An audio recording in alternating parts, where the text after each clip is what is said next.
কথা বলছেন না, তাদের মুখ শুকিয়ে গিয়েছে এবং তারা সিদ্ধান্ত নিতে পারছেন না যে তারা কি করছেন এবং তারা কি করবেন এবং আগামীতে তাদের পরিণতি কি হবে।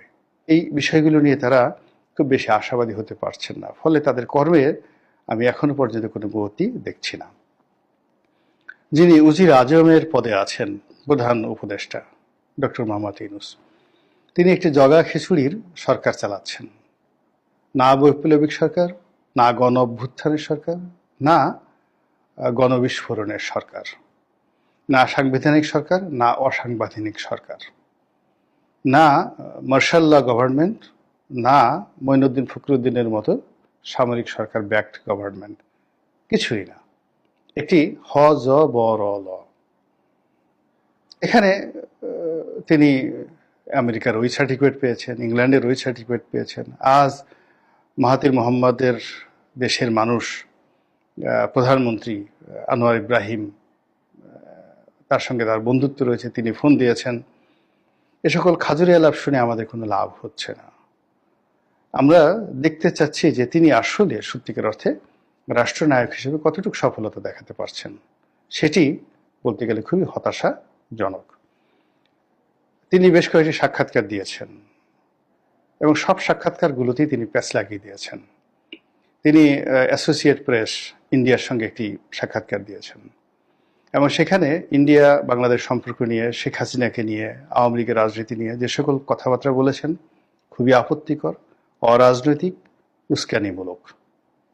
আবার সেই কথার উপর তিনি স্ট্যান্ড না নিয়ে মুহূর্তের মধ্যে গতি পরিবর্তন করে তিনি আবার চেষ্টা করেছেন ভারত ইলিশ পাঠাতে, নরেন্দ্র মোদীর সঙ্গে বৈঠক করার জন্য, ভারতের সঙ্গে বন্ধুত্ব করার জন্য। ফলে তার আগের যে বক্তব্য সেটা তার জন্য বুমেরাং হয়ে পড়েছে, আর পরে যেটি বলেছেন সেটাও তার জন্য বুমেরাং হয়ে পড়েছে। এর কারণ হলো আপনি রাবারের মতো, আপনি যত বেশি টানাটানি করবেন এটার ইলাস্টিসিটি তত বেশি কমতে থাকবে। ডক্টর মোহাম্মদ ইউনূসের ইলাস্টিসিটিও ঠিক সেইভাবে কমে যাচ্ছে। This is one. এরপর তিনি আমেরিকাতে গিয়েছেন। আমেরিকাতে গিয়ে তিনি বেশ কয়েকটি পশ্চিমা গণমাধ্যমের সাথে সাক্ষাৎকার দিয়েছেন। নিউ ইয়র্ক টাইমস থেকে শুরু করে বেশ কয়েকটি আন্তর্জাতিক গণমাধ্যমের সঙ্গে সাক্ষাৎকার দিয়েছেন। I find nothing. কোনো কিছু সেখানে পয়েন্টিভ ছিল না, টু দি পয়েন্ট ছিল না, পয়েন্টিভ ছিল না এবং প্রসপেক্টিভ ছিল না। কথাগুলো ইংরেজিতে বললাম, পয়েন্টিভ অ্যান্ড প্রসপেক্টিভ ছিল না। বরং সবকিছুর মধ্যে কিরকম যেন একটা এলোমেলো কথাবার্তা, লড়র ভড়র কথাবার্তা। এটা করব, ওটা করবে, এটা হবে, এটা হবে। এরপর তিনি অহেতুক কতগুলো কাজকর্ম করেছেন।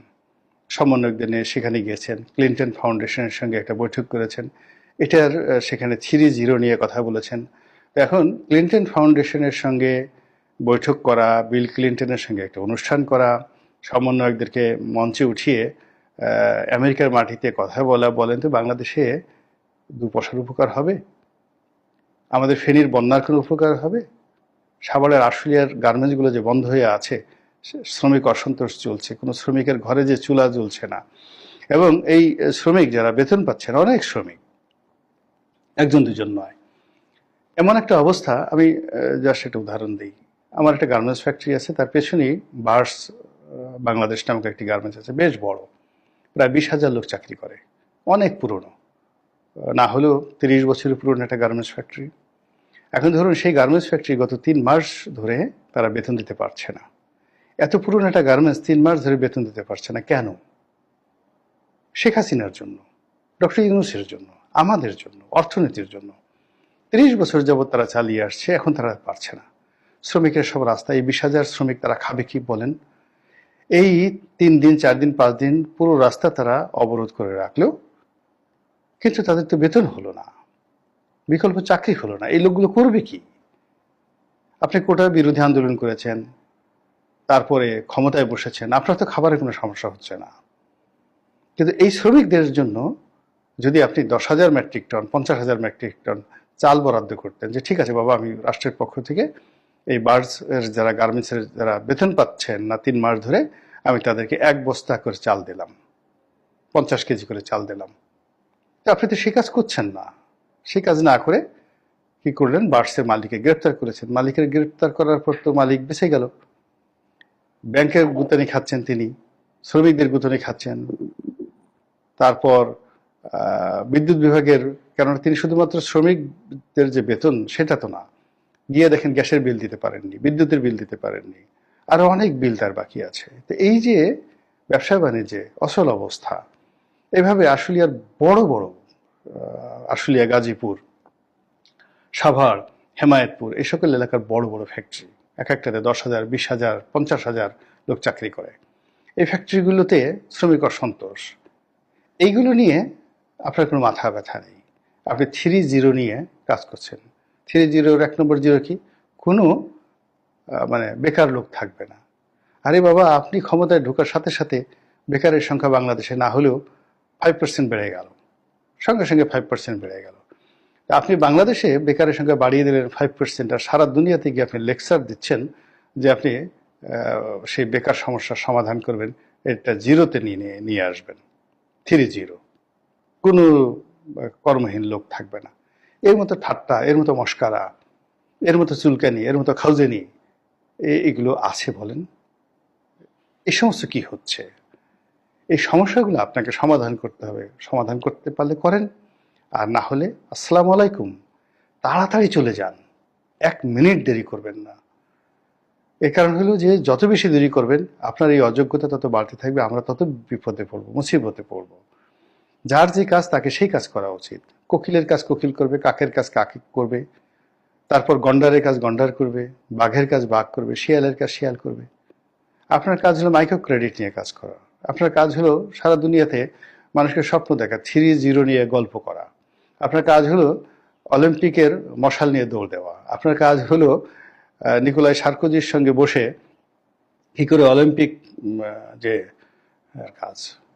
আর এই রাজনীতি করা, মিছিল করা, মিটিং করা, ঝাড়ু মিছিল, এগুলো ফেস করা, দুর্নীতিবাজ, অন্যায়কারী, জুলুমবাজ এদের সাথে লড়াই করা, সংগ্রাম করা, এগুলো যদি না পারেন দেরি করবেন না, প্লিজ দেরি করবেন না। আর অনুরোধ, আমরা আপনাকে সবসময় হাসি মুখে দেখতে চাই, স্মাইলিং ফেস। রাগ করবেন না, রাগ করলে মানুষকে ভালো দেখায় না। আপনি বঙ্গবন্ধুর নাম শুনে, 71-এর মুক্তিযুদ্ধের নাম শুনে, ভয় যাবে আমেরিকার যে সাংবাদিক প্রশ্ন করেছে, সেই প্রশ্ন শুনে যেভাবে আপনি চোখ গোল গোল করে ফেলেছেন, আমরা এই অবস্থা আপনাকে দেখিনি কখনো। আপনার এই দৃশ্য দেখে আমাদের খুব ভয় হচ্ছে। এর কারণ হলো, যারা নরম মানুষ তারা যদি রাগ হয়ে যায়, যারা দুর্বল মানুষ তারা যদি প্রতিহিংসা চরিতার্থ করতে চায়, সেটা খুবই ভয়ঙ্কর হয়, মারাত্মক ভয়ঙ্কর হয়। কাজেই আপনি দয়া করে চোখ গোল গোল করবেন না। মুখের যে পেশি, মাংসপেশি, এটিকে দয়া করে শক্ত করবেন না। আমরা আপনাকে ভালোবেসে, সম্মান দিয়ে, মর্যাদা দিয়ে লালন করছি, পালন করছি। যারা আপনার টাকা দিতে না পেরে অনেক আত্মহত্যা করেছে, কিন্তু আপনার বদনাম করেনি, আপনার বিরুদ্ধে একটা মামলা দেয়নি।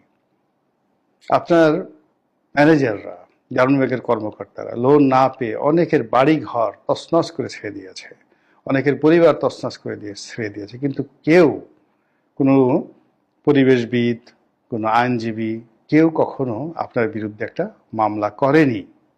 কিন্তু এই ঘটনা ঘটেছে শুধুমাত্র হুজুর যারা আছে তারা আপনাকে, আপনার সুদ গ্রহণ করা বা এই আপনি মেয়েদেরকে একটু বেপর্দা করেছেন, এইগুলো নিয়ে একটু ওয়াজ নসিহত করেছে, এতটুকু পর্যন্ত। কিন্তু আমরা এর বাইরে সবসময় আপনাকে সম্মান করেছি এবং এই কর্ম করেন।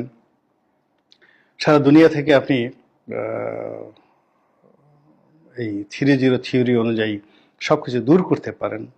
আপনি সামাজিক ব্যবসা বাণিজ্য করতে পারেন, মানুষের মধ্যে দেবত্ব ছড়িয়ে দিতে পারেন। কেউ লাভের জন্য কোনো কাজ করবে না, বিনা স্বার্থে কেবল সোশ্যাল বিজনেস করবে। তো আপনি এই যে প্রচার করছেন, সেই প্রচারের প্রেক্ষিতে আমাদের মনে হয়েছে আপনি দেবতা। তো দেবতা কখনো রাগ করে না, দেবতা কখনো মেজাজ হারিয়ে ফেলে না, দেবতা হাসে এবং দেবতা স্থিরভাবে নির্ভুল সিদ্ধান্ত নেয়। আল্লাহ আপনাকে